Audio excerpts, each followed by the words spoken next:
কবরে 3টি নাকি 4টি প্রশ্ন করা হবে? কেউ বলে 3টা, কেউ বলে 4টা। কবরে কয়টা প্রশ্ন করা হবে, 3টা নাকি 4টা? এটা নিয়ে মতপার্থক্যের কিছু নেই ভাই। কবরে মূল প্রশ্ন হবে 3টা, মার রব্বুক ওয়া মা দীনুক, এবং এই ব্যক্তি সম্পর্কে তুমি কি বলো, বা ওমান নবিয়্যুক, তোমার রবকে, তোমার দিন কি, তোমার নবীকে, বা এই লোকটাকে চিনো কিনা দেখিয়ে নবী সাল্লাল্লাহু আলাইহি ওয়াসাল্লামকে বলা হবে। তো এই 3টা প্রশ্ন হবে মূল। এই প্রশ্নগুলোর উত্তর দেওয়ার পর কোন কোন হাদিসে আসছে আবার জিজ্ঞাসা করা হবে যে মা আলামাকা আও মা আদরাকা, তুমি কিভাবে জানলা, তোমাকে কে বলেছে? তখন সে বলবে কারাতু কিতাবাল্লাহ, আমি আল্লাহর কিতাব পড়েছি, সেখানে পেয়েছি। অর্থাৎ জেনে শুনে বুঝে মুসলমান হয়েছে।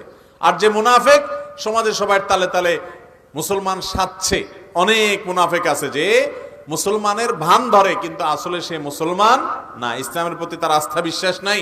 অনেক শিক্ষিত নামের এরকম মুনাফিক আমাদের সমাজে আছে। এরা যেহেতু দুনিয়াতে সবাই তালে তালে বলছে, ওখানেও তালে তালে বলবে, তখন তারা আটকে যাবে।